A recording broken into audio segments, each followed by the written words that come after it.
What's going on, everybody? Happy Tuesday. BobbyFi with my man, Eric Sheets-Haber. Sheets with another nice night last night. Me with another not near anything big, but just nearly a good night. Not even much better than that. It's not been the best for me these days, but Sheets, another strong outing. You want to talk real quickly about that and then jump in? Yeah, I want to share my screen because I'm trying to figure out, as usual, the best way to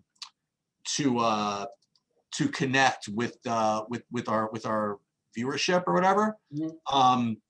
And so I am going to try to get in a Discord board. If I feel something that I should post in Discord, I'm like thinking about it on the spot, I'll like do it. So yesterday I played a lineup in and I've been doing more of this year, once I started to get off to a good start, right? So I've been trying to play like one lineup in the big one, just for one I can, we can afford it. Not that I couldn't afford it before, but afford it, just based on how I thought I could do, right? Right. I felt as though it was time for me to move up a little bit. And also that you don't need 10 zillion points to profit in these things, right? Because you don't have all that many people. And I did cash in both of them last night. I felt it was interesting because you have two totally different ways that you could have skinned a cat last night, and neither of them involved what I knew was the wrong idea. Remember I don't know if you guys remember, we were in the chat and the hero news came out. And I'm like, should I just be like just redoing this and just like playing none, or am I just going to get lazy and just ignore it? I'm just going to get lazy and ignore it, and that's what kind of ended up happening, and none ended up smashing my face. But like here's like an example. So the DraftKings one, and it's kind of hard to see maybe, but so this one had like LeBron. Actually, oh no, yeah, you catch pretty deep in it. Yeah, so this one had LeBron. Made it to overtime, and it had these normal plays, which I don't know how. Honestly, Josh Richardson went off 9%, but he did. So I had him and Hardaway, but I didn't use Luka in this one. These were hand builds, right? Right. I went with Roby. He got very lucky. He scored like 7. He got like 8 fantasy points in the last like 2 minutes of the game. I was very confident in Horton Tucker, and I was incorrect. So that lended itself to that. And then this was my low-owned freaking dart throw. Was Bam, and he didn't quite. He was fine, but Morant was off to a tough start. He ended up doing really, really well, and LeBron went to overtime, and this thing, accelerated, and it did pretty well because of the overtime. But you didn't have to have LeBron, Westbrook, etc., and have the overtime to win. Like for example, FanDuel. You guys might remember this. I did this on the spot. I said, listen, I know what I want to do on FanDuel. I want to fade the chalkiest. I want to fade Gordon and LeBron and Luka and build a middling build. And I was so stoked with the way this was, like right from the beginning, because if you see the way it kind of, so this is kind of the way it started. So it started with Morant and Kristaps when I thought Kristaps was playing, right? So I had those two correlated, right? Then I had LaMelo, so I threw in a Bojan with that one. And then I had a Booker, which when we talked about this, and you kind of turned me on to this because I talked myself into the idea that Paul was a good play because of the mid-range thing, right? And you're like, well, dude, Booker is just as good, if not better, from the mid-range. I'm like, you know what? I'll try it, 6%. And so I used him and Ayton, and it just and then I used House because I also thought that the other sites misprojected him. So I threw him in. And so this is totally like, nothing like anybody else was doing, because everybody either had Luka or LeBron, right? Especially on FanDuel, or Eric Gordon. So this automatically had issues, had good stuff going on. And you think, I mean, look, I don't want to be complaining, but Booker and Ayton, they did this all in 3 quarters. Yeah, exactly. But in fairness, I mean, if it weren't for them doing, you know what I mean? Like if they got the fourth quarter run, it was because they didn't score this many in the first 3 quarters. Right. So in any case, how much? Do you remember how much Bogdanovich was on FanDuel? Like 50 something as usual. Yeah. Okay. And so because I was just looking for something to run with LaMelo, right? Right. And that's why I just kind of landed on this one. I was thinking of doing Gobert too. And this one, you see it finished 43rd, but that was only because that Laker game went to overtime. Like this thing was 4th. It was like 5 seconds to go in the Laker game. Like if LeBron literally does not exactly make one of two free throws or whatever it was required to get to overtime. What did we miss the and one? Is that what it was? I forgot what it was. Westbrook missed the and one. Right. Let's put it. If anything happens other than overtime, this comes in fourth. So that's goes to show you, by the way, how popular LeBron was, right? I mean, like, he went from fourth to 43rd, like right in the overtime. Right. So my point is, though, and look, it was a night where, as Bobby correctly surmised, you didn't need that many points to win, right? Mm-hmm. So you're able to get away with it. Like, here's my single entry, by the way. This got 22nd, and this one happened to have had LeBron and Westbrook in it. So this one fully benefited from the overtime run. I mean, this one instead of having none, I mean, I'm not going to complain with having Robinson at 7x at 2%, right? Right. So that worked everybody out. in that range. I mean, literally everybody at 45 to 4,700 put up almost 40 fantasy points. Right. No, but this was the key. I mean, like, Carter. I had 30% Wendell Carter Jr. Yep. If we had as much of him as we probably should have, we really would have been. We really would have. One of us would have really smashed it. Yeah, that game also getting away kind of got me because I ended up stacking that game a couple different ways, and I think everybody would have ended up getting there, but Carter being the main focal point obviously was the key part. Well, nice job again, man, as usual. Happy for you, and let's move on to tonight and see if we can even do a little better. I think it's an interesting slate. I'm not going to be playing huge because I've got some things this afternoon, so playing a couple lineups. You ready to get started game by game, or do you have an overall outlook you want to share? Yeah, look, it's gonna, in some respects, it might end up feeling like a one-game slate, but it's not. So I mean, they priced the guys on Sacramento, for example, pretty decently. So it's not necessarily just kind of a one-game slate to play Sacramento, Brooklyn. That was my overall view, but there's a lot of injury news that's coming out, and we'll see how it goes. Yeah. All right. Well, let's get it started then with Atlanta, Cleveland, which is kind of important because it's not an island. We have a Detroit, Orlando at the same time. But these first games are again, we've talked about it all year. Sometimes you want to attack them if they're really the ones you want to target. And this, you could make an argument for this Atlanta Cleveland game in some ways, but I'm not finding that I feel like there's anybody I need to play. I guess I'll start on the Atlanta side. Herder is really cheap. I want to see what happens with regard to Rondo and Cam Reddish. And I think it's interesting that it always happens. Herder always projects better, and early in the day also has a lot more ownership, and he always ends up with more ownership. But Cam Reddish has been pretty good lately. So I just thought that's one thing that stood out to me. There are two guys I'm interested in, both of them. But we'll see. We need to know Reddish. He's probable. I think he's going to play. And then the other guys who stood out to me mostly, I know that Trae Young's been pretty good lately. I'm not as interested in him. I'm more interested in taking shots on Capella and Collins, probably in that order. Those are my four levels of interest, and I think I'll end up probably with just one guy or maybe two from this team, but I don't think I'll have two in the same lineup very often. So it's probably going to be picking between those guys. How about you, Sheets? Yeah, I don't think that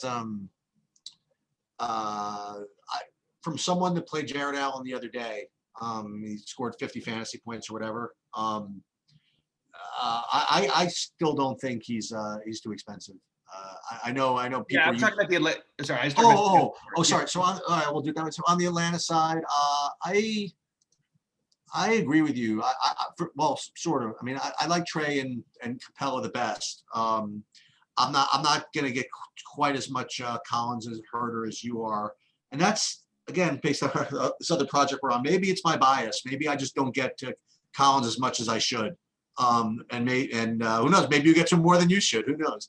I don't play him that much. I mean, the only time I've played him this year, I won a tournament. I finished third in a tournament. All right. Excuse me. But and Herder, I don't. When I think of Herder, I think of Fournier. You know what I mean? So I don't know. I don't know if I'm going to get to him. If he's going to still be uber cheap on FanDuel, I might just have to keep playing him. But for now, it's just we're on DraftKings today. I know. Just Capella, I guess. Yeah. Capella, Trae. You want to go? No interest in riding back with our guy Cam Reddish, who's been pretty good. Does at 2% ownership all year long. Not at first look. Okay. Yeah, his price. I mean, it's a little different, but you get him from 45 to 4,900 now. He was Okay. 3 of 13 a couple games ago, and he still put up 26. He's playing the minutes, so him being healthy. I mean, and if he's out for any reason, Herder obviously is a much better play. You mentioned Rondo, so what's the deal? He's back, you mean? He's questionable. I don't know if I buy that he's for sure going to play, but we'll see. I guess I mean, I don't know. It's the first game, so we should know. I don't think it affects everybody else too much except for Herder and Reddish, and even that I don't think it makes all the difference. I do think it hurts Trey a little bit. But Trey at 9.7, and he's been great lately, especially at the end of these games where he's put up just a ton of fantasy points. He's actually been efficient unusually. I think those matchups are actually pretty soft. Denver has actually been pretty weak defensively. He got a ton of assists in those games too. This matchup is going to be slower. It doesn't feel like it's ideal for his pace, but he's 9,600 or 9,700 and completely in play. I just don't know how much of him I'm getting, but I think Trey is interesting. I agree with on the other side your Jared Allen point that you started to make. Is there anybody else over there that you're looking at?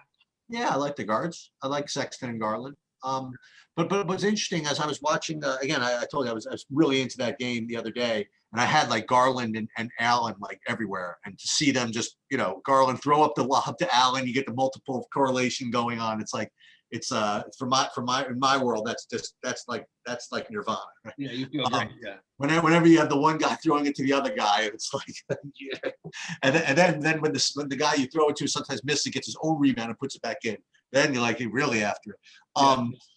But I'll tell you instinctively, it seemed as though, and it's my imagination, it seemed as though Garland was like preferred to Sexton for some reason, even though I know for sure he's not. It just felt that way for some reason. Don't say for sure he's not, because there's been a lot of things about it Sexton, and it was early in the season. By the way, Garland wasn't playing a lot of those games, so that did help him. But also Garland significantly, I mean, what is he, 20 or 21 now? Like, he's so young. Yeah. And he's the guy with the ball in his hands a little bit more. Sexton does Yeah. tend to play a little more off ball. They're both sort of combo guards, but I would say Garland does more of the ball handling, especially in the half court. So yeah, I agree, mildly interesting, but I don't love the prices compared to what they were. Okay. I do think that again, Chetty Osman, it should be considered in play at 5,600. I'm just going to point out that Okoro is starting to shoot more. I'm not going to play him, and they've raised his price very, very very smartly. But I do think that you're going to start. Even Okoro's going to, if he's going to play 30 minutes and take 10 threes in a game, you're going to have a hard time not getting me to play him regularly at 4K, or usually 3,500 or so, whatever he is. But yeah, tonight, I don't know. I sort of have a wait. I'm sort of not like excited too much about any of these guys. I do like the Allen play. I think of the first guys in the first game, it'd be Allen, and Garland would be my guy on Cleveland, but I think it'd be Allen and Herder or Capella or Collins probably for me. All right. You want to go to the next one? Yeah. All right. You want to start it off? Yeah. So I don't know if you were watching. Of course, a weekend you weren't. I guess you might not have been playing on the weekend, but Dennis Smith Jr. got the start on Sunday, I think it was, and he was literally 77% owned in the big buy-in, and he was really, really bad. I mean, especially to start the game. I mean, it was like almost sad, and they took him out pretty quickly, and they replaced him with Sabin Lee, who basically played the whole rest of the first half, and he was very, very active and very good, and everybody just kind of noticed it. And Smith Jr. he did a little bit better in the second half. Actually, they ran him out there, they started him again, and he definitely did better. There was one really cool stretch where he made a three, got a steal, and made another three or something like that. There was one point where he scored like 10 fantasy points in like a couple of minutes. But the real takeaway, at least anybody who was watching and the announcers or whatever, was that Sabin Lee was kind of like the person who made the most impact during the course of the day. So what's going to happen today is one of several things. Number one, it's possible that Sabin Lee gets a start and is literally 90% owned in DraftKings at 3,200. Second thing that could happen is Dennis Smith Jr. gets the start again, and Sabin Lee is 35% owned on DraftKings coming off the bench. The real question for me, and I hate to spend so much time on the Detroit point guard, But how low owned This is important. This is important. Yeah, how low owned might Dennis Smith Jr. be? Okay, because if that's the case, I mean, I almost would prefer to have Saban Lee start and have Dennis Smith Jr. come off the bench at 4,200 at no ownership, and me probably try him. I feel as though that this might be just really just obvious, but it seems as though you really want to play one of these two guys, depending on how ownership goes and depending how whatever happens. So that's my long-winded intro to this game on the Detroit side, and it's good because I literally don't like anybody else on Detroit. You want to handle Detroit before I do Orlando? Well, yeah. Let me just jump into because I'm confused a little bit on this one because like Saban Lee is he's okay. His rookie out of Vanderbilt. I don't know where was he drafted even. I'm actually trying to do I tried to do a little research on him this morning and I was just looking at some college stuff. But let me take a quick look here. Let me just see where they ended up taking him because it does kind of matter a little bit. Yeah, he was 38th overall. Okay. I mean, the truth is, I don't see why they couldn't play these guys together a little bit. But you do have the other, the normal, I don't know, that's not the normal. I actually don't know. I don't know the answer to that question that I just asked myself. I do think that you could see these guys end up playing some minutes together. Sure, there's the Josh Jacksons, Sadiq Bey, Jeremy Grant. Those are the other guys who are going to get significant minutes, but Wayne Ellington will get minutes, but he doesn't need to get minutes. Svi will get minutes. He doesn't need to get minutes. Siku does not need, none of these guys need to. And if you're going to start like revamping things, why not give both these guys a shot? I don't know that I'll end up playing them together, but my first instinct is I'll take whether he's starting or not, I'll play DSJ again anyway. But I will also, I mean, if Saban Lee's starting, I don't really know how you exactly avoid it. He'll probably play 30 minutes. It's tough. I don't know exactly what to say. I think the sneaky thing to do in this is maybe you mix in a little bit of Josh Jackson. Saban Lee is not, I don't know. He's not like a true point exactly. And neither is Josh Jackson, but Josh Jackson did take 23 shots the other night and happened to be 7 for 23 and put up 33 fantasy points. He's 5,800. No one's looking at him. So that's my first sort of thought of to do something different here.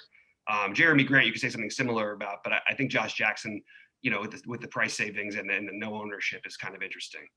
Now, just so you know the way the rotation worked, I don't even have to pull a popcorn machine for this one. So Dennis Smith Jr. actually started both the first half and the second half. And Saban Lee, all of his 32 minutes, which he played, all came off. All the minutes after, right? All came off the bench, yeah.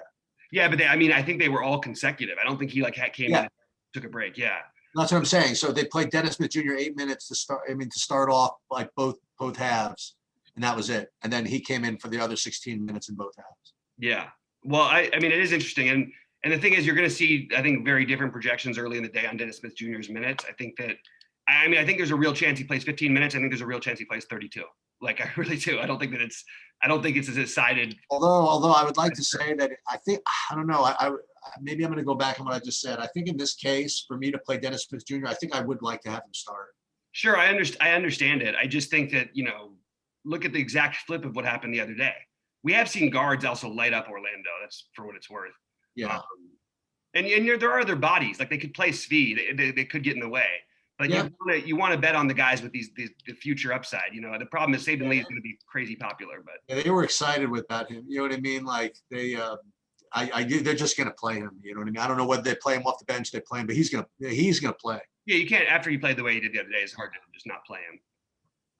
How about on the Orlando side? I don't think there's anything I'm going to get to today. Except I like him. On the other side, I like Jokic. You mean Vucevic? No, I like Jokic instead of Vucevic. Oh, I got you. One thing is Vucevic, he's been a freaking monster. Like absolutely out of control. I mean, is he the kind of guy that wants to that'll try to make an all-star game statement or something, or no? He's such a nice guy. I don't know that. I mean, he already did kind of, maybe. I guess so. Since the All-Star games, he had 74.5 and 64.5 in the two games. So shooting the ball a million times. Look, they suck, but this is a good matchup too. There's nothing wrong with playing him here. I just don't know that you're going to get to him over the other guys. I think that he's a better play on FanDuel personally. But it does feel like, okay, well, if he keeps putting up 60s and 70s and is going to be unowned, there's totally a chance that he's right there with Jokic. I mean, he's Well, outscored. considering Jokic might play 3/4. I mean, exactly. I mean, yeah, that's true. So could Vooch. So could Vooch, I guess, technically. The only other guy I'm going to mention is Chuma Okeke, like just as another potential value if you need it. He is playing pretty consistent minutes. They've even shown an upside for the minutes. He's gotten over 30 in a number of games. I'm not in love with it, but I'm just throwing it out there. And then,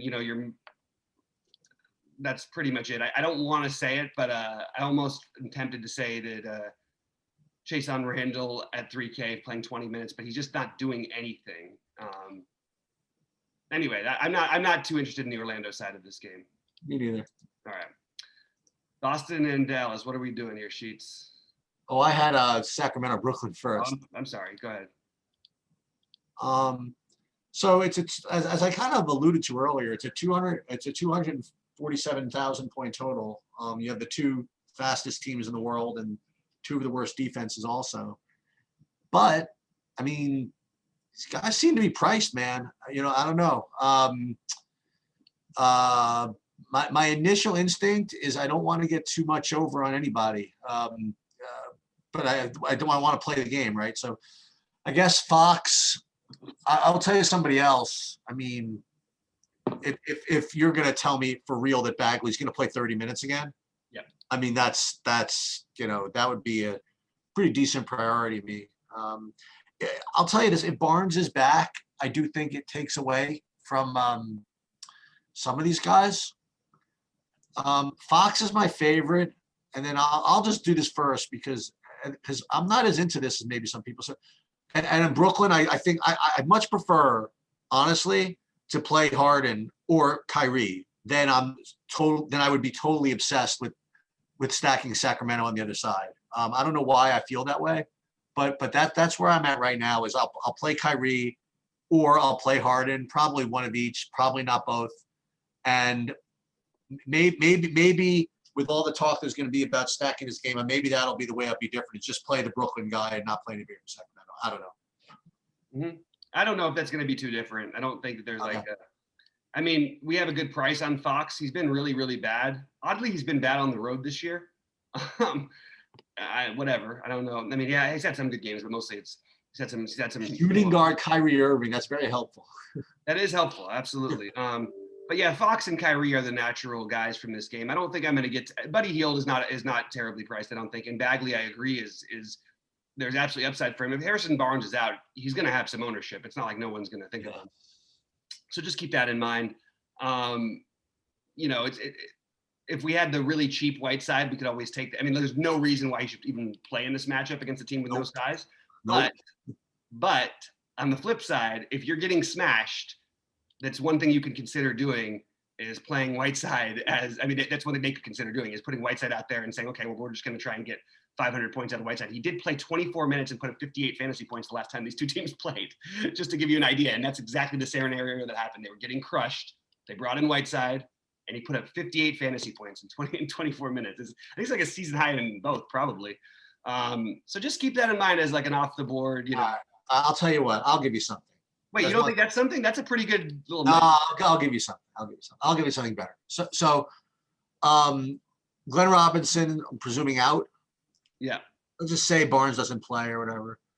First of all, a guy who's not bad is Daquan Jeffries. I knew you were going to say that guy. But that's not what I'm getting at. But he's not bad. But you know who's back? Who's that? Jabari Parker is back. Is he though? I mean, he's been back I saw him in the game.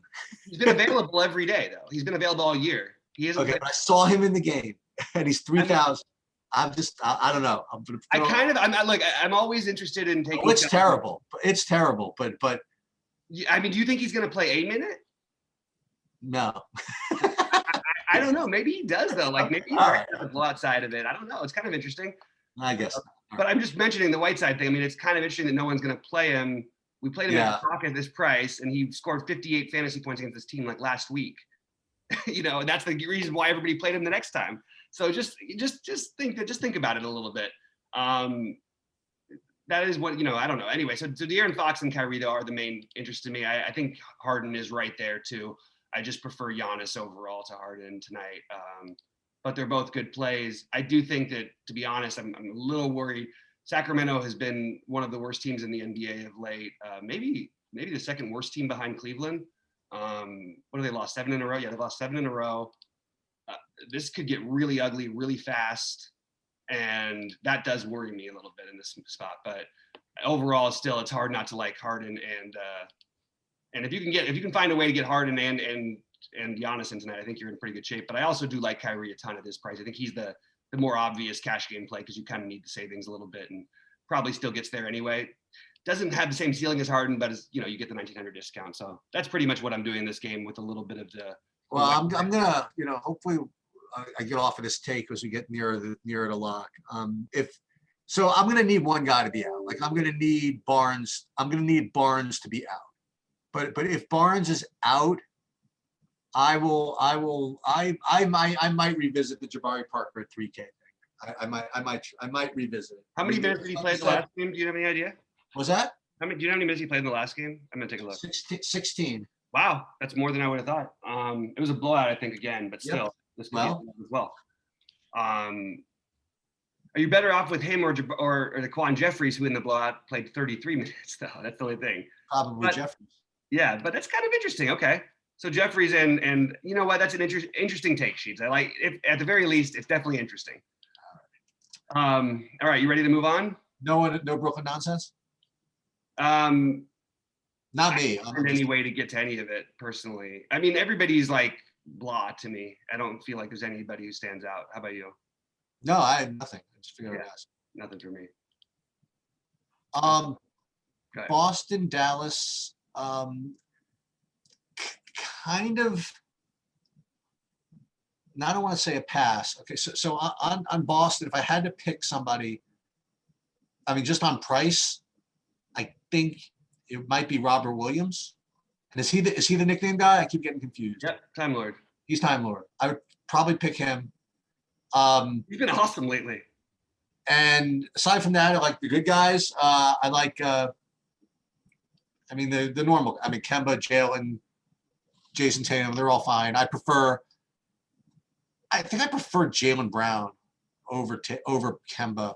So I would say Jaylen Brown, then Kemba, then Tatum. But from a value perspective, I think Robert Williams. And then on Dallas, you could play Luka. Why not? He actually was pretty pedestrian yesterday for a while. Then he scored like 15 fantasy points, I think, in 2 minutes. There was like one stretch there where, I think he had like 9 fantasy points, and then he had 24 like when I went to the bathroom. It was like crazy. Yeah, that's what he does. That's what he does. He's always in play. Kristaps, I didn't really look. I'll look in a minute what he is on FanDuel, but I presume there's nothing wrong with him. He'll just like his usual. He played the one game, playing one game on the back-to-back, and he'll certainly get up for the Boston game. And with both of them back, I'm not going to play any of the other stuff. Yeah, I'm not sure Kristaps plays for sure. 100%. Really? Okay. I mean, he did there was no reason. I don't know. It's not like. Personally, I think his back did act up, and he's had that happen before a few times because they were playing him on back-to-backs, and it wasn't, even though they ended up blowing him out last night, it wasn't like a guarantee that they were going to blow out Memphis. So Right. I'm still iffy on that. I want to wait and see what happens before I make too many decisions on the Dallas side. I still think, obviously, without him, as I mentioned last night, and I only had a few with them together, but I wish I would have had more. Hardaway and Richard Jefferson and Josh Richardson, are definitely strong plays at their prices. Luka's a great play. I don't care that he had a dead game. It was hard for Luka to get there when literally every other wingish guard on your team is just lighting it up. Jalen Brunson lit it up. Tim Hardaway lit it up. Josh Richardson lit it up. Like, there just wasn't things for Luka to even do. And then they blew him out. So it's like, there was no room for him. So Luka, who probably will be lower owned, oddly, than Harden, is kind of interesting. Like, if we're going to double pair the Harden thing, maybe try instead doing it with Luka and Giannis, just the obvious way, which won't be that high owned tonight. If Porzingis is back, I still think Hardaway and Richardson are in play because their prices. I don't think Brunson would be anymore for me. And on the Boston side, so Kemba doesn't seems to really struggle when they put like really tough defenses against him. Now there's a couple guys who are pretty good defenders, and honestly, it's weird that I'm throwing like Lonzo Ball, but they harassed the hell out of him in that game against New Orleans, and he really struggled. He did still take 21 shots, which makes you feel good.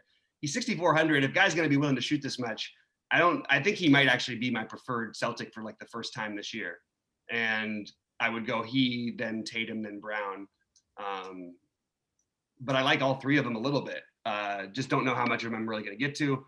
So I think, but I think Kemba would be my favorite play in this game. I don't think I'm going to play Robert Williams, even though he's been awesome lately. Don't really need a big in this matchup. He's still doesn't play more than 20 minutes, and I'm open to it, but I don't think we're going to need to be there by the end of the day. And then we really just have to wait and see on the Dallas situation. Okay, you want to move on? Let's do it. Golden State, New York. Golden State, New York. I think Curry, from what I last heard, was going to play. So that would be helpful. I think he's fine. Curry's a perfectly good spend up. Coming, even though there's no fans coming to Madison Square Garden, always brings out the. Is he though? Like, let's think about that really, Sheets. Is he a good spend up? And really, with the guys we just mentioned, does he fit into the category? Well, I mean, remember, we're not paying 11 for him; we're paying 10, right? Okay, well, 10-6 for Harden, 11-2. Yeah, that's fair. That's fair. I definitely think Harden's a better play than Curry. I'm sorry, I just forgot about that. But I'm staring at possible, 6%, 7% ownership for Curry. Might even be lower. So, flying all the way out, play Madison Square Garden, even though it's not exactly the same with no fans. I don't know. Pretty well rested, I guess. Mm-hmm. I don't know. I'll try it. Yeah. And then on the Knicks side, nothing fancy for me. Just I'll go. Oh, I want to tell you about something fancy in a minute. So I'll start with Randall, and then there was a guy who I played the other day and I went against my thoughts, and then he was close, and then he just didn't quite get it going enough, and then if they got to overtime, it'd be even better. But I played Alec Burks in the last game at 4,300, and he was literally 0.7% owned. Okay. He didn't smash me. He got 5X or something like that. But I just had this, I talked myself into it, even with all the different guys that were whatever. And it just was such a struggle to get the minutes. I just wanted to let you guys know. It was just such a struggle. I mean, he was doing well, but then they felt they had to take him out and this, so it's hard to play these guys, man. I mean, the only shot I had was he happened to have been in the game when it came down to the final minute. So if that game go to overtime, we would have a lot to ask for. But aside from that, and it wasn't clear that he was going to close either. I was watching the end. They only brought him back in with a minute to go. They weren't closing, but then they really need the offense, so they brought him in. So it's tough to get to any of these other Knick guys. So I'm not going to be that fancy, but I just figured I'd just bring up that little story. The guys like this always do seem to have what they call self-correlating upside. If he does get hot, you know what I mean? They'll leave him in. Didn't quite get hot enough for something like that though. So for me, Curry, Randall, I don't know, nothing earth-shattering, and neither of them are locks. So I think maybe get a little low-owned run back there with Curry and Randall. I'll try a little of that. Yeah, I get it. Not something I'm going to be doing myself. I don't think realistically. I don't think Derrick Rose is the worst play. I know it sounds weird because he hasn't been good, but I think there's upside for him more than there is. I think there's more of a chance, although this is Burks going back to Golden State and all that stuff, but I do think they want to give Rose a chance, and I have mild interest, but I think the only guy I'm really that interested in this game is RJ Barrett, assuming everybody plays. I think people are sort of just off of him because of their perception of all these other Knick players, but he doesn't fit in the same category. He still played, I know he had the one game against Orlando, he only played 26 minutes, but he played 34 and 33 in 2 of his last 3. I think that the minutes projection for him about 31, 32 is probably about accurate. I think it's plenty for him to go 5-6x here against a Warriors team that you can certainly score on, force you to play quicker. And I like the matchup for him. So I think RJ Barrett is probably my most interested, and don't really have a lot of love for anybody else. I do think Nerlens Noel, if he plays 30 minutes, which they may not need him to do because Golden State doesn't have any size. No. But I think he would put up a big game in that time, at least a 30-plus fantasy point game. Okay, ready for the next one? Yeah, Philly, Toronto. No real news on Lowry yet, right? Yeah, no official news on Lowry yet. Who do we like more, Embiid or Vooch or Jokic? You know, these are legit questions to be had. He looks good to me. So we got to check ownership and see how that is kind of coming in. But definitely like Embiid in this spot. I wasn't going to go to any place else on Philly. And then on Toronto, we just have to kind of, see what happens. Like if Lowry is out, then I would go back to the normal guys like Van Vliet, even Siakam, whatever. But if Lowry's in, I might just take a pass on the Toronto guys. I think they're all kind of where they could be. Maybe Lowry would be my favorite actually if I had to pick at only 7,100. So I would say either Lowry or nobody on the Toronto side, and I would definitely try and beat on the Philly side. Yeah, I think that. So I was looking to see if this was a nationally televised game because, as I've pointed out about 100 times, that Embiid is just going completely nuts in all these nationally televised games. Part of it is helps when Ben Simmons didn't play in the last one. It's hard for me to justify Embiid in relation to again, but I had the same problem last time, although it was before we knew about Giannis. We did just see this matchup. He scored 54. He had one of his lousier games of the season, which makes you really want to play him. Actually, I'm stuck with what to do here, Sheets. I don't know. I don't have a great answer for not playing. I don't think it's like just right not to play him. The upside is obviously he's got a ceiling, and a guy who goes 6 for 20 and puts a 54, got to feel pretty good about him. Definitely on an MVP tear kind of a run. It's just you're just weighing him versus the other guys, and as of right now, I have them a little bit higher than I do Embiid. Giannis, especially Giannis being the main one. Yeah, you're into the Giannis. We'll talk about that very shortly. Yeah, and maybe I'm like they're all, if you look at their production, somewhat mispriced. The top guys, it's again, you know what I mean. They're basically averaging more than 5xing their salaries, at least as of late they are. Shake Milton was what I'm interested in this game. For value. 3,900, played 28 minutes in his first game back the other night. I think that you'll see something similar tonight. Didn't play very well. I think that he's a solid value. And then other than him, I don't really love anything on the Philly side. And on Toronto, we need to know about Lowry, obviously. If not for Lowry, I'm going right back to Siakam and Van Vliet. Otherwise, I don't think I'm going to get involved with anything here. And yeah, it's pretty much where the one guy who I do is Aaron Baines. They're going to need some size to match up with Embiid. I know Baines has not been the same defender, but there's no way Chris Boucher is going to be able to match up with them. Chris Boucher weighs like 7 pounds. They'll probably end up having to have Siakam try to guard him or Anunoby or something like that. I don't think so. I think it'll be strictly Aaron Baines. Not strictly. I think it'll be mainly Aaron Baines, and then you'll have some Siakam with doubles. Embiid is not like other bigs though. Like you cannot. Right. He'll just beat the hell out of every other guy. So at least Baines has the size to match up with him a little bit. But don't get me wrong. These are all great reasons to like Embiid too, I guess. But yeah, for me, I do think that Baines getting the value on either side. You play Baines and Shake Milton, and that's what I'm looking at in this game. All right. So to Minnesota, Milwaukee. I guess I'll just start. I think this is big trouble in Little China for Minnesota. Yep. I guess you could, boy, oh boy, can you try to make another case for Towns? Yeah. This could, if you want to play Giannis, I'm not saying you need it to stay close for him to get there, but it would be nice, right? It certainly would be nice. So you want to play Giannis and Towns. That means not necessarily. I was about to say it means you don't get to play Jokic or Embiid, but you actually might be able to play all three of those actually. It's not easy, but right here I have Kyrie's much cheaper. Maybe not.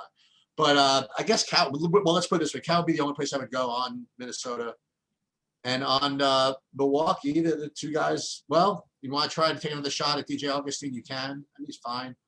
But for me, it's either or both, but not in the same lineup, either Giannis or Portis, right? And those are my two ways to go. And the thing about Giannis, and I said this all last year and even this year too, it's just so hard for him not to get there. It's just so hard. I mean, whether it's a blowout and he gets there, or it's like close and he gets there, or it's a bad game and they get there, or like it's just rough, man. And so he's just gonna get. I mean, let's talk honest floor. I mean, floor like 50. You know what I mean? Like that's like legit. Yeah, ultimate floor 50. And then when I say 50 floor, I mean he's never really actually only getting 50. I'm just saying that. I mean, he's going to get 60. He just is. So it's very difficult. And I know this is from experience. I mean, like I faded him, and I faded him the other day just from ownership perspective. And I swear to you, the whole game he was doing nothing. And I look up at the board, he's got 55. I'm like, whoa. It's just tough. So between him, Luka, Jokic, I don't think it's clear cut. I'll put it to you. I don't think it's clear cut, but he's certainly on a very short list of people where I could say that about a floor like literally being 50, and probably he's gonna get 60. Yep. Yeah, and that's what I'm struggling with. But the thing is, the other guys definitely have that same upside to even surpass that, and there is some blowout worry. I have a lot of blowout concern. I'm not actually, to be honest, kind of surprised this is only a 10.5 point spread. I thought this could have been like a 14, 15 point spread. Yeah. But the truth is, what does keep it going is Milwaukee has not been playing well at all. Nope. They did finally win a couple games after losing 5 in a row, but it hasn't looked pretty. And it's honestly meant more usage for like all of these guys. And so I think that look, I talk about in play, they're all in play. Even DJ Augustine's in play at 4,200 with the minutes, DiVincenzo actually too.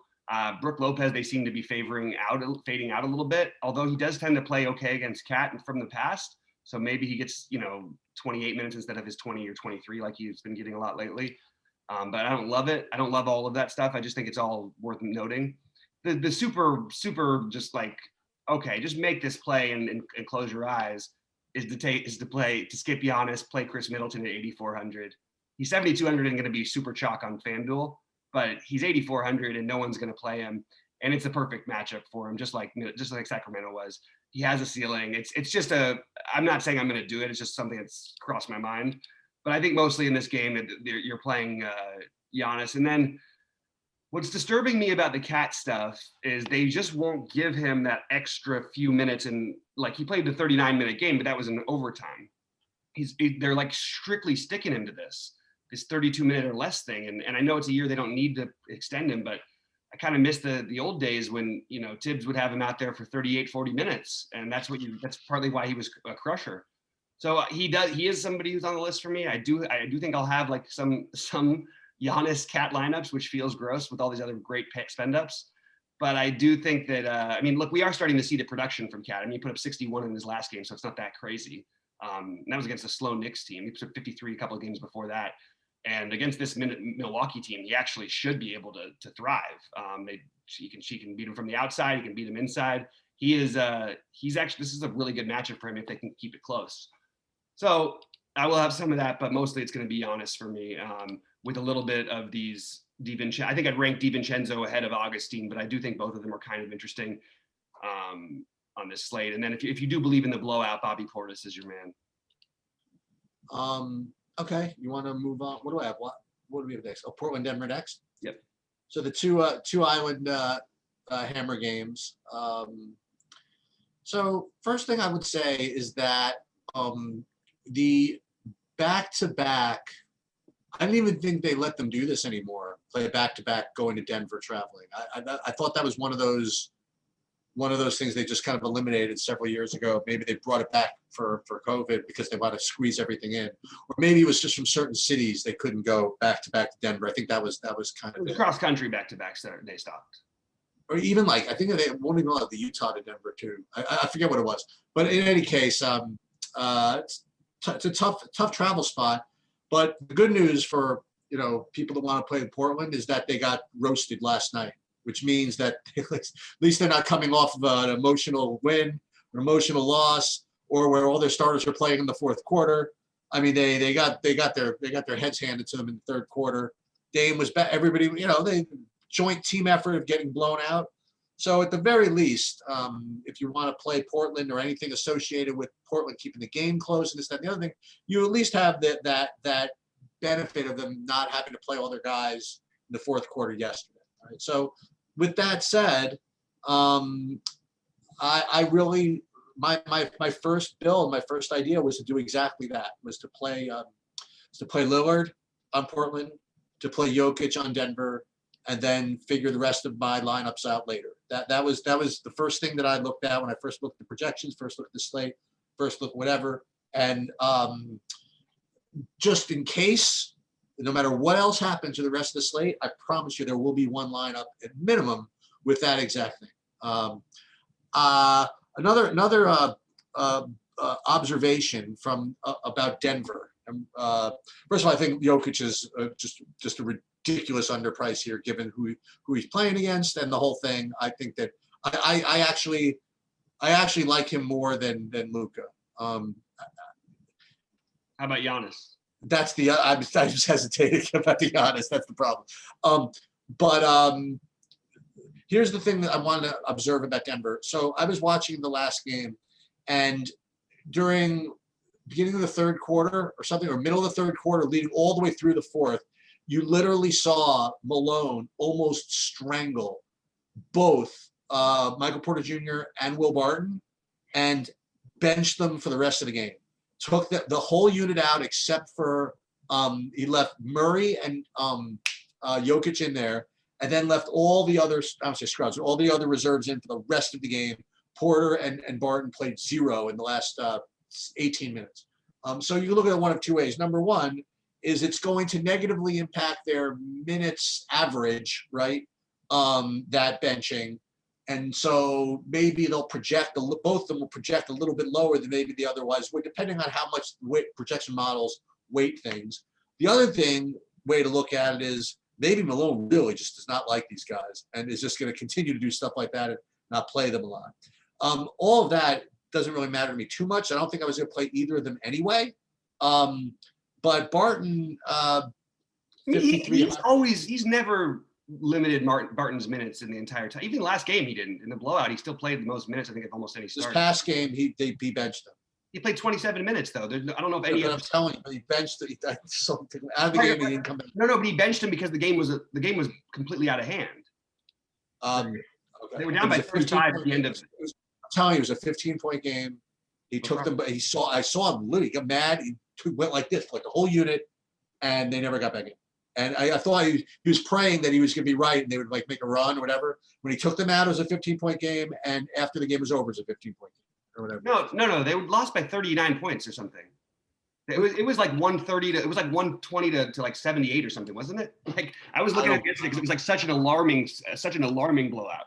I don't believe so. We're gonna let me see where. Yeah, 100 to 132.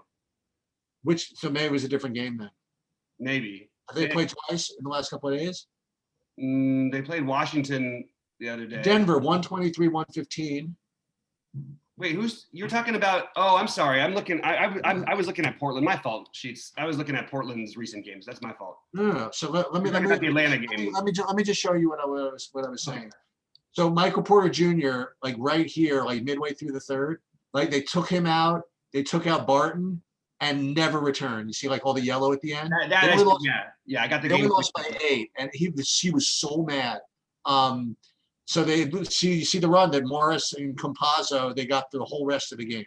So I don't know if that's going to be a thing going forward, or he just was pissed off, or whatever it is. But it's something to keep an eye on. That's pretty cool. Actually, that's a really good point.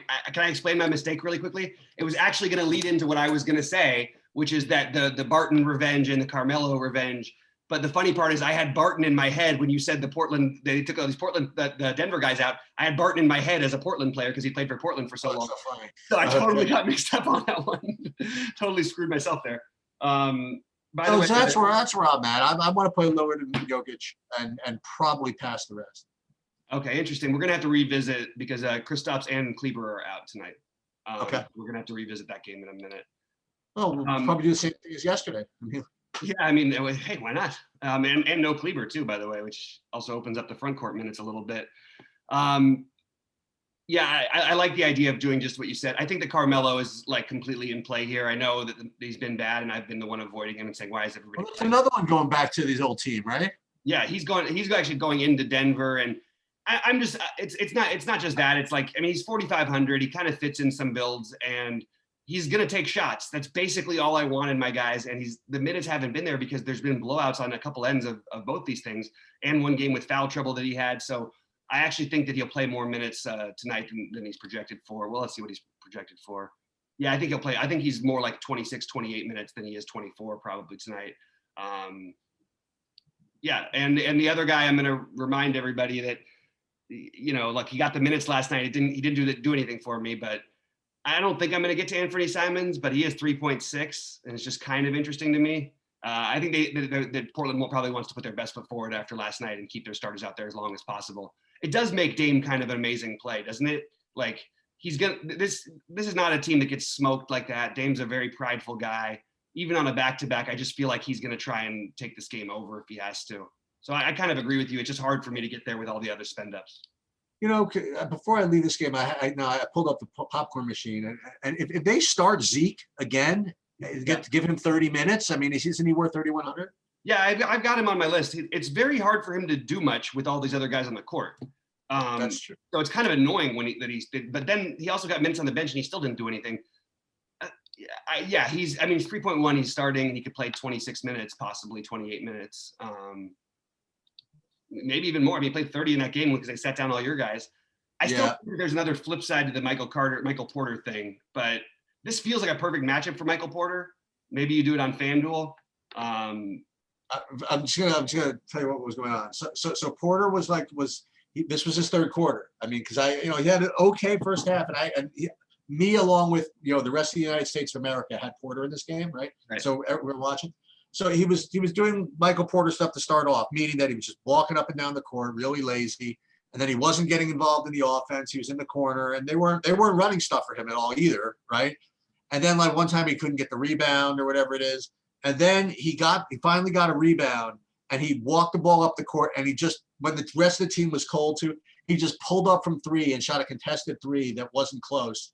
And it was like, that's going to be the end of that. It almost came right out of the game. It's totally brutal.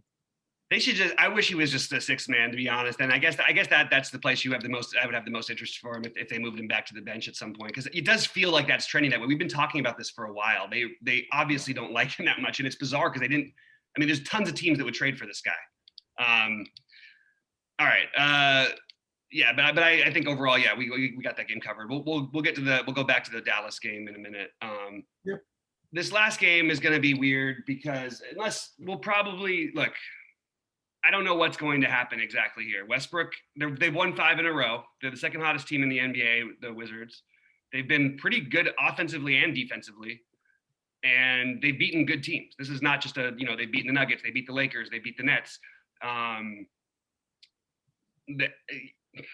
assuming that they'll stay in line with the sitting Westbrook on the back-to-backs.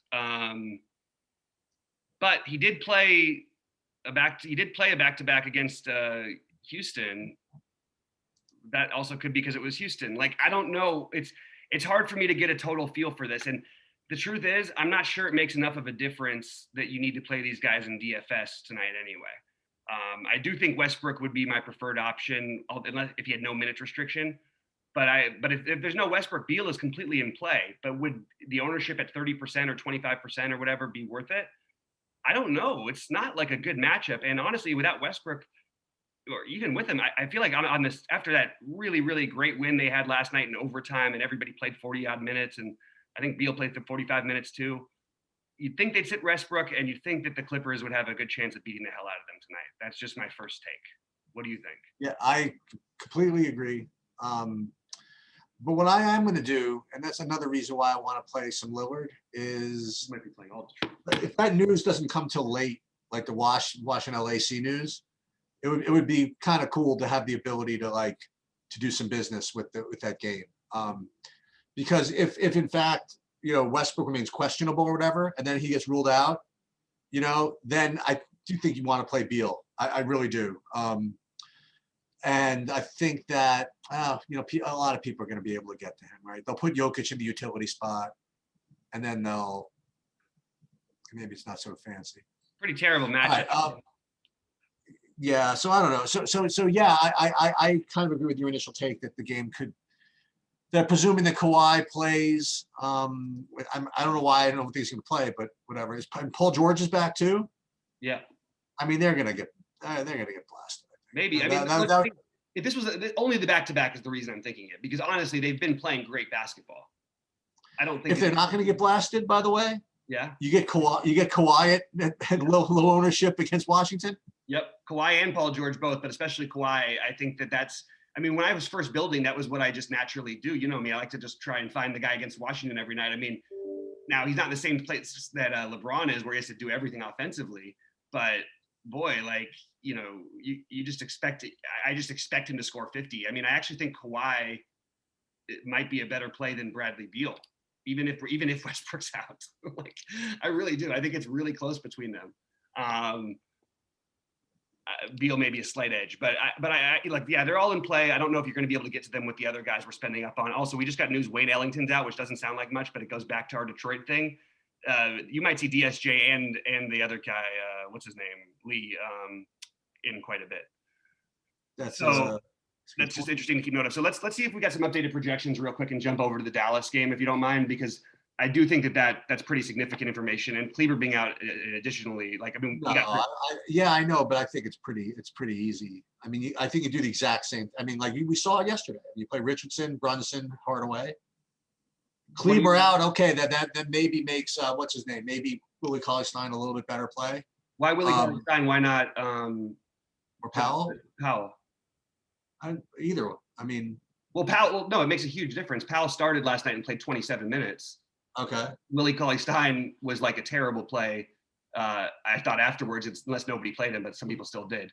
But he played 21 minutes. I'm sorry. DFS becomes a little more in play. Yeah, maybe 21. I didn't realize he played 21 yesterday. I guess they do play bigger in Memphis. They don't, they do play big. Well, yeah, I'd like to see some updated. I think that DFS is not in play. No, I mean, just play Play one of the guys who can actually do something. Like, you don't just play the guy I don't think you play a 5K guy for the minutes. I mean, look, with all those guys out last night, what about our guy? What about Nectat? Is he even? I don't know that he's even active. I don't know. Let's find out. Well, I don't think there's anything. I don't think we need to speculate on that. We could figure that out by who their lineup is. But for me, it would be whoever starts at center, like I was saying yesterday, and then. Whoever starts at center, and then the same guys, then Richardson and Hardaway and Brunson. Boban. And in order, I would rank them. That's tough. What about Boban starting? Oh, why would they start? No reason. They have another big that's out. You know what I mean? I don't know. I just figured I would throw some stuff out there. No, I know. I'm throwing it out. I'm just trying. I'm just saying, like, it doesn't. I'm thinking it as my way of saying it too. Like, what they'll do. Listen, they won yesterday they won by 100 yesterday. Yeah, so they're going to do the exact same thing. Exactly. Yeah. So that means, but you can't do the exact same thing because Kleber's out. So now he was your other sort of switchable guy up forward. So maybe, I don't know. I got to see whether James Johnson is even active. But we'll figure this one out later. I do like. It does make me like Luka more. I like all these guys, but I think Jalen Brunson is going to be your lowest owned and is an awesome sneaky play. I don't even know if he's that sneaky, but he's an awesome play. But I really like Hardaway and Josh Richardson both in this spot, and this whole game becomes much more stackable to me. This is also a nationally televised game, by the way. It's on TNT tonight. I'm much more interested in this whole game as a whole. I definitely am going to get some stacks here, and someone's gonna come in. Hopefully, the chat later. I mean, Dallas is best. QQ James Johnson or Jabari Parker. You're right about that, probably. But yeah, this is. We'll talk more about it. But this is a spot you want to get some exposure to for sure. you want to really quick jump over to the Detroit and just see what? It's not going to give us the updated things. I just want to see. So yes, more Josh Jackson now, even than before. I think. And I got other bad news here. Wayne Ellington actually brought the ball up a couple of times also. Well, that's great. That means we get DSJ and say. I'm saying that's more DSJ and save and leave business. Yeah, and Josh Jackson, in my opinion. Okay. I mean, Josh Jackson took 23 shots, and he's played point for them a lot this year. And I would say this game could get ugly, but I mean, it's Orlando. Like, Orlando minus like 3 of their best 5 players. Like, yikes. This Detroit situation. So we're going to have to keep an eye on those later. Do you want to jump over and do a quick fan duel? Because I know it's taking a little bit of time, but do you want to do a real quick fan duel position? Yeah, that's fine. All right, let's do it. All right, who do you like at point guard? I don't have it up, so you just have to play it by ear. So my favorite play at point guard will be Kyrie Irving at 8,800, and then by a decent amount, I think. That's interesting. And then paying down for. Listen, am I really going to play Michael Carter Williams again? He's only 4,500. Yeah, he's more in play, I think, today than some of these other days that people have been playing him. Darius Garland, maybe. Nah, I guess it's Kyrie. I'm going to build this. Kyrie and it's going to be it's really, really early. So I would say Kyrie and Michael Carter Williams are my two ways to start. Yeah, they priced up Saban Lee a little bit over here to 5K. I think Kyrie, De'Aaron Fox, Darius Garland, Russell Westbrook, Kemba Walker, and Luka. Those are my 6. Hold on, we're gonna do this on the spot because I always want to put at least one thing in that I do here just in case. Sure, I understand. So we're gonna put Kyrie in, and I'd really rather not, but just to remind myself, we're gonna play Michael Carter Williams. Okay, shooting guard. Yeah, so for me, it's going to be Mr. Harden. And then, I guess, Sexton? I mean, well, look, if Lowry is out, I'll go Van Vliet. Seth Curry is still only 4K. If Westbrook's out, Beal. So I'm going to do that. I'm going to go, let's start with Harden. Ooh, who's the second one? So I'm going to say Harden, my top one, and then let's start with Seth Curry. Just do something different. Okay, I like. I think Curry's the chalk here today. Screw him! Oh, really? We thought that. All right, so let's. Yeah, he's 4K. He's been like 50% owned on every slate. Screw everybody. We'll pay up for Sexton. Yeah. I don't mind playing Curry, by the way, and I don't mind DiVincenzo either, who are going to project really well. I really do like. I like Harden, obviously, but I love Josh Jackson here. Okay. I just am going to fall more and more in love with this play, and I don't care whether he starts. I don't care what the situation is. I hope he doesn't start so I can get him at lower ownership. I just love the upside for guys taking that many shots in this matchup. I think I think on this site he's significantly a better play than the other 2 guys because I mean they're almost the same price over here between Saban Lee and Dennis Smith Jr. and him, and he took 23 shots. I mean I can't get over that. He's that's who he is. So I really, really like Josh Jackson. And then Sexton makes some sense. I think I'd rather play Garland at point guard probably than Sexton, but it's it can go either way. And then, I mean, all the cheap ones who project well, like Reddish and Herder, I'm fine with all those guys, but not overly prioritizing them. Small forward, not doing it. I'm not doing it. I am taking my money. I'm taking my ball and going home. You're out on Porter Jr. Is that what it is? No, I'm out on Chris Middleton. Ooh, you're just walking away the winner. Okay. Yeah, I'm walking away. I'm going to let the other 71% of the people play Chris Middleton today. Really I, on the other hand, am going to be playing Mr. Jaylen Brown. And then the other one I might play. So another spend up. Boy, I think you're going to get Jaylen Brown at great no ownership. That's pretty cool. Yep. We talked about Kawhi a little bit. But it's a guy we haven't really brought up. I said no nonsense, but it is against Sacramento. So I'll throw in Joe Harris. Okay. What is Joe Harris's price? I actually didn't even notice him on there. 5,300. Okay, I'm gonna jump up. If I'm gonna play Joe Harris, then I'm just gonna go ahead and play. Well, I'll actually probably rather play Sadiq Bey now than Joe Harris, but I would play R.J. Barrett, Ooh, nice. who I am quite fond of at 5,500. He was actually one of the guys who rates out the best for me. Like, if you just think about Barrett versus Porter, now while you might be sacrificing some upside, like who's going to get there more often and which one's going to be more on? That's the weirdest part. Like people who are going to play cash games are going to play Michael Porter, but RJ Barrett is the much better cash game play in my opinion, because we really don't, like you just said, you pointed out why Porter makes no sense. Or well, wait a minute, are we forgetting? The real guy is well, the real other guy is Osman in between those guys. Oh, and then we forgot. I'm sorry, I messed up because I haven't updated my projections. Josh Richardson, and we should go back and mention that Tim Hardaway Jr. is an excellent play at shooting guard as well. No, but we're gonna put Richardson instead of Joe Harris. Josh Richardson is the guy actually I would rather have. Oh, and look at these guys in the same game, like my mentor showed me once. Richardson and Jaylen Brown together. Okay. Yeah, you got a little back and forth going. Why not? A little something. All right. Yeah, it's pretty much. Yeah, Middleton, Richardson, Osman, Barrett, and Porter are the guys who I have. Maybe I might change some things because I kind of want to make this Dallas game stack. Dallas Boston.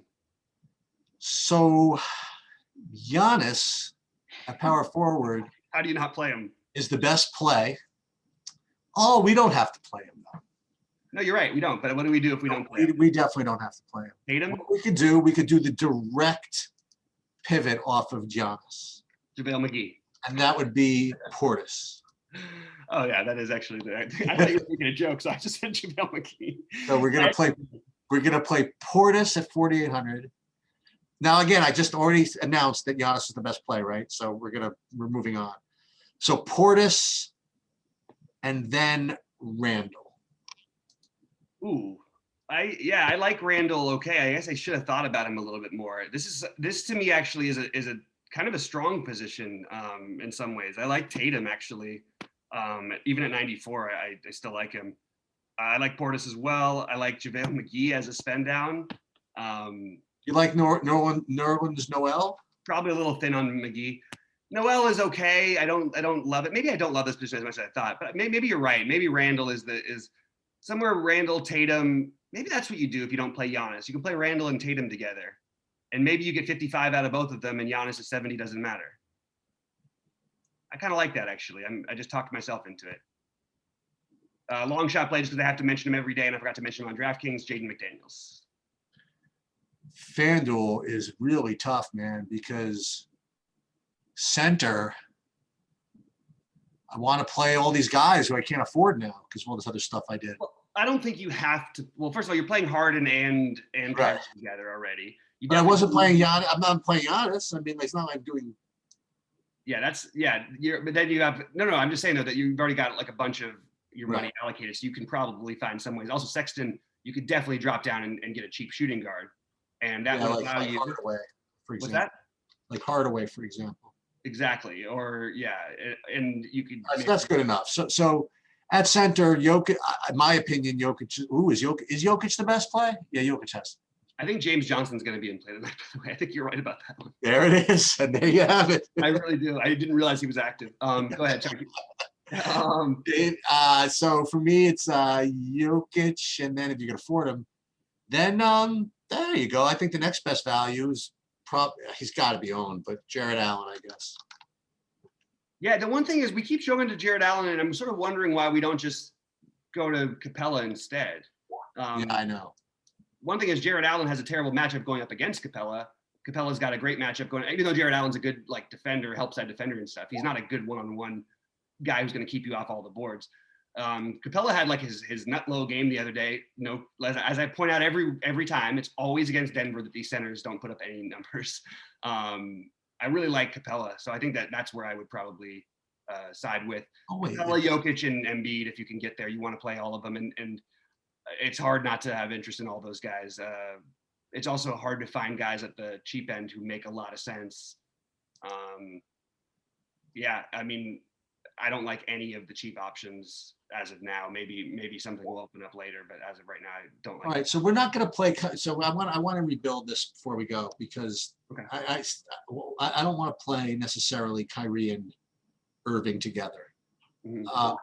I mean Kyrie and Harden together. Mhm. Let me just revisit shortstop. Shooting guard for a minute. Let me put in Sexton instead. Now I can afford all kinds of stuff. So now I could probably almost even get to You can get to a better power forward. to Giannis almost. Uh, I have 4,200 to spend. I mean, yeah. And did you say James Johnson might be available at power forward? I don't think I would be end up using him on FanDuel, but I'm sort of thinking about him on DraftKings. It depends on what if he starts, I would have some interest. Jaylen Brown. Who else did we say it's much small forward was? Small forward. I've got a little cheaper. Middleton. I mean, someone who I actually want to play. And Osman, Harris, Porter. Yeah, it's not as Barrett. I like Barrett. We're talking about guys we've mentioned. You already have Randall in there, don't you? I can build the lineup here. Oh, back to Michael Porter Jr., huh? That's what we're going to do. I mean, I don't. It does, especially at high ownership. It feels kind of thin. I will agree with that. So who, Porter? You're really into the Sexton thing, and I'm usually the guy who's really into Sexton. I'm kind of trying to understand what got you so into him today. Doesn't feel like just different choices. I don't know. He is projected to play 38 minutes. That's insane. That should never be a projection for anybody, but it's pretty accurate with what he plays. I mean, he just hasn't put up. He's put up 41 is his high, and that's in the last 17 games or something. What are we doing on a real slate playing him at 6,900? That's just my first thought. It is a good matchup for guards for sure, but I don't think it's that good of a matchup. Who's better? Who's a better shooting guard? Then Sexton? Well, let's do it another way. Instead of that, let's play Garland at point guard. Okay. Instead of idiot Michael Carter Williams. And I say that lovingly. I'm just talking about for the purposes of building a lineup. So we have 5,900 at shooting guard. I mean, I could play Herter, obviously. Yeah. All right, go chalk it out and go to Seth Curry. Yeah, I mean, I like Curry anyway. I actually think Gary Trent is a solid play too at 5,500. He's a little cheap for him.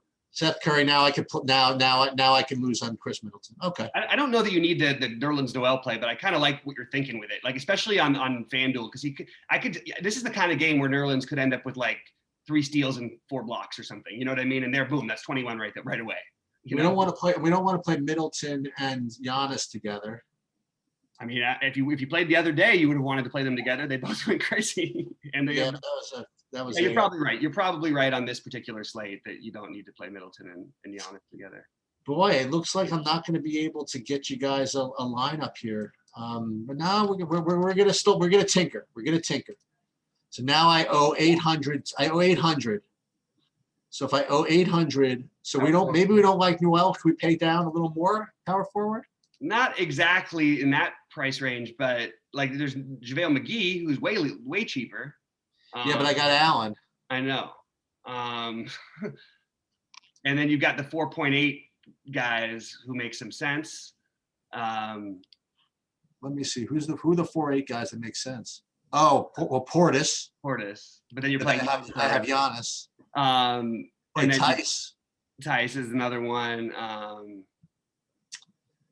Yeah, you're gonna have to do some fiddling. Yeah, you know what? Well, this is going to be a disaster. I don't think we're going to be playing Giannis after all, huh? I kind of like it if you're not going to play Giannis, though, not playing anybody else at that price range. You know what I mean? You don't have to worry. We're not doing it. That's what I'm saying. No, I like that though a little bit. I mean, if I'm skipping Giannis on FanDuel, my first thing would be to try and get the 2 big power forwards in. But I understand what you're doing with your build. Oh, I know what we're doing. I'm just you're beautiful. We are playing Garland and we're playing John Collins. That's right. There you go. Okay. All right. We're in for $3. Boom. That's the winner right there. All right, Cheats. Anything else for the people before we get out of here? That's good. All right, guys. Good luck to everyone, and we will see you all at 6 Eastern. All right. See you later. See you later.